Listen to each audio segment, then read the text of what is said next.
မြန်မာနိုင်ငံထဲကကြားဖြန့် online scam လုပ်ငန်းတွေနဲ့ပတ်သက်နေတဲ့ရာဇဝတ်အဖွဲ့ဝင်17ဦးကိုတရုတ်အစိုးရကဒီနေ့ပဲတေတံစီရင်လိုက်ပြီလို့သတင်းတွေထွက်ပေါ်လာပါတယ်။ဒီသတင်းဟာ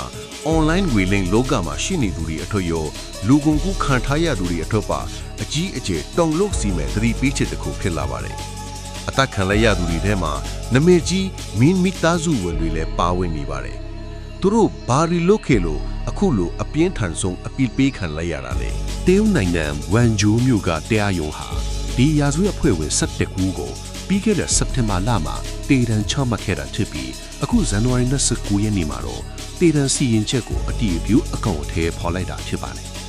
သူတို့ဟာ2015ခုနှစ်ကတည်းကမြန်မာနိုင်ငံနယ်စပ်ဒေသတွေမှာအခြေစိုက်ပြီး online ငွေလိမ်မှုတွေသာမက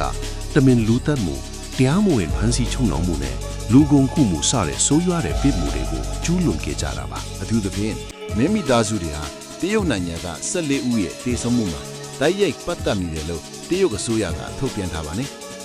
လက်ရှိမှာတရုတ်အစိုးရဟာမြန်မာထိုင်းအာဏာပိုင်တွေနဲ့ပူးပေါင်းပြီးဒီငွေလိမ်အဖိုက်တွေကိုအမြင့်ပြချေမှုမှုလှုပ်ဆောင်နေပါတယ်